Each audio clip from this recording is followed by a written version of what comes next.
আমাকে ঠকানোর তোমার কি খুব বেশি প্রয়োজন ছিল? তোমাকে তো আমার হৃদয়ের সবটুকু দিয়ে ভালোবেসেছিলাম, তবুও ঠকালে। তোমাকে ভালোবাসার পর থেকে আমি নিজেকে ভালো রাখতে ভুলে গেছি। সারাদিন সারা রাত তোমাকে নিয়ে ভাবতাম।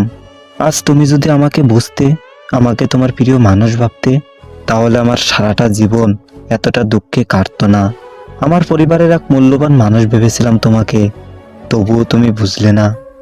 আমি জানি তোমার সাথে কাটানোর সেই সময়গুলো আর ফিরে পাবো না, আর এখন তোমাকে চাইলেও আর পাবো না।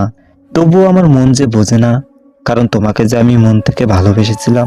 আজ অনেকদিন পর নীরবতা হয়ে তোমার কথা খুব ভাবছি, মনকে সান্ত্বনা দিতে আর পারছি না। চোখের কোণে ক্ষণে ক্ষণে পানি আসছে, মুখ দিয়ে একটা শব্দও বের করতে পারছি না। আমি আজও জানি না তুমি কেন আমাকে ঠকালে, আর হয়তো কখনোই জানতে পারবো না।